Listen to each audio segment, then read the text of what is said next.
Now from his home state of Kentucky, Republican Senator Rand Paul. Senator Paul, thanks for joining us this morning. You are going to deliver the Tea Party response to the President's State of the Union.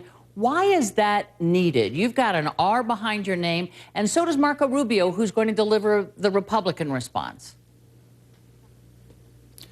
I think it just shows that there is a movement within the Republican Party that's been very vocal. I think particularly in the 2010 elections, there was a big movement that helped us win elections. There's a lot of energy that still comes from the Tea Party. And while they consider themselves mostly to be Republican, they occasionally will chastise even the Republican establishment. So they want an independent voice. Well, is that what you intend to do, to chastise the Republican establishment? No, but I think really there are some things that I will emphasize that maybe Marco doesn't. Like what? Doesn't mean that we necessarily disagree. Yeah, well, I don't know. I haven't heard his speech yet, but I would say that there are things that I will talk about. You know, the president likes to talk about a balanced approach to things. We'll talk, for example, about a balanced budget and how that would be good for the economy. The president likes to say everybody needs to pay their fair share, which means he wants to raise taxes. I'll talk about the Republican message, which is we believe that you stimulate the economy by reducing taxes, not revenue neutral. I mean, really reducing taxes, cutting the corporate tax in half, cutting the personal income tax, and the fact that you actually sometimes bring in more revenue when you cut tax rates. Well, as you know, you're joined by fellow Republicans, some of whom are not particularly associated with the Tea Party, in your quest for what they call real cuts and not just cuts in the growth.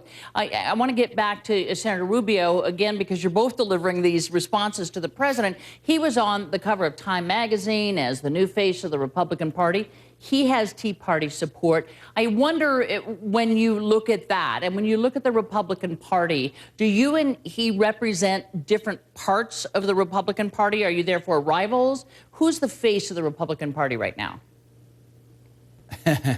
Well, I don't think anybody gets to choose who the face is or say that you or someone else is the face. I think we do the best to promote what we believe in. One of the things I've talked a lot about that there haven't been many other Republicans talking about is that we shouldn't send foreign aid or money to people who are burning our flag and chanting death to America. So I think I do represent a wing of the Republican Party who doesn't want to send good money after bad to Egypt or to several of these countries. I would put strings on the money that goes to Pakistan. I would say to Pakistan, you don't get any more money until you release the doctor who helped us get bin Laden. So there are some things that distinguish a lot of different Republicans. It doesn't make them bad or me right or them wrong. What it means is that there is a Tea Party wing that is interested in not sending money to people who are not acting like our allies. Does it also give aid and comfort to Democrats who see what is clearly a split in the Republican Party, so much so that it requires two responses to the State of the Union? You know, I think to me, I see it as extra response. I don't see it as necessarily divisive. You know, I won't say anything on there that necessarily is like, oh, Marco Rubio is wrong. You know, I don't always agree. But the thing is this isn't about he and I. This is about the Tea Party, which is a grassroots movement, a real movement with millions of Americans who are still concerned about some of the deal making that goes on in Washington. They're still concerned about the fact that we're borrowing $50,000 a second. Right. None of the things I ran on as part of the Tea Party have been fixed. We're still going down a hole as far as the debt crisis looming. And so we really have to still talk about spending, and we want to make sure that there still is a voice for that. One of the things that is always sort of looked for in a State of the Union address is the fill-in-the-blank question. The State of the Union is what? What will you say the State of the Union is? Well, I think it's still robust in the sense that we still have greatness as a country, but there's a lot of things that beleaguer us, and I think the debt is the number one. I think the debt is costing us 1 million jobs a year. The economy slowed in the last quarter. I really think that we have to do something about how enormous government is. And the way Tea Party folks see this is we see it as like our family budget. I have to balance my budget at home. Why shouldn't government? We don't understand all these other explanations. We don't understand all these people. The president's now caterwauling about the sequester. So are many Republicans. Tea Party people are saying the sequester's a pittance. It's not. It's just a very much even the beginning. $1 trillion, and we're going to increase spending $9 trillion. So really, even with the sequester, spending goes up 7 or 8 trillion over the next 10 years. We're not even getting close to scratching the surface of the problem. Let me ask you about some Kentucky politics. You have said, I believe, that you will support Senator Mitch McConnell, who's up for re-election in 2014. Do you believe he will face a Tea Party challenge? I think it's unlikely. I haven't heard any Republican challenger come forward. I don't know, but I haven't heard of any challenger coming forward. And I want to play for you an ad that American Crossroads, it's a Karl Rove group, a Republican group, released February 6th. And it's about Ashley Judd, the actress and the activist. She was quite active in the president's campaign. And she has been mentioned frequently as perhaps a Democratic challenger to Mitch McConnell. Here's part of that ad. Ashley Judd, an Obama-following radical Hollywood liberal who's right at home here in Tennessee. I mean Kentucky. When you see an ad this far out from a Republican group, it says to me that maybe Senator McConnell, who's the Republican leader in the Senate, is in a little trouble. Is he at this point looking weak?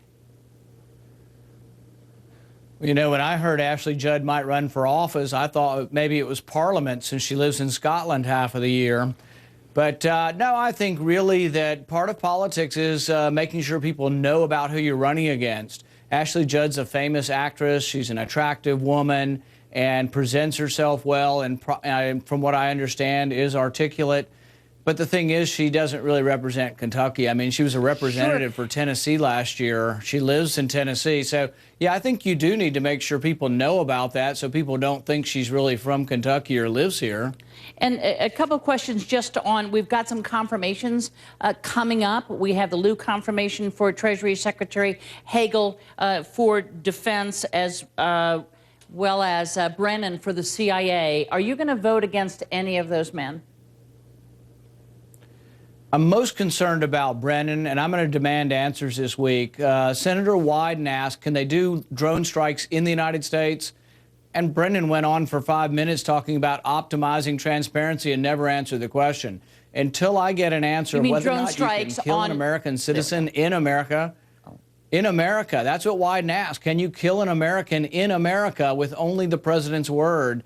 And he never answered the question. So I'm going to demand an answer to that question.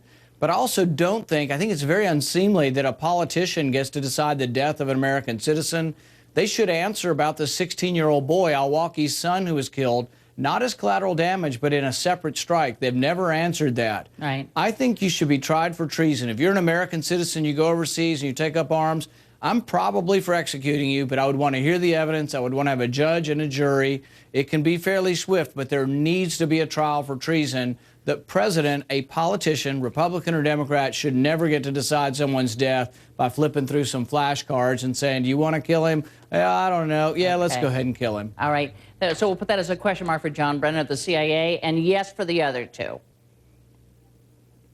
Well, I haven't decided, really. Okay. Hagel's, really struggling, and so. Thanks. We will check back in with you later then on those. Thank you so much, Senator Rand Paul of Kentucky. We will look for you Tuesday night.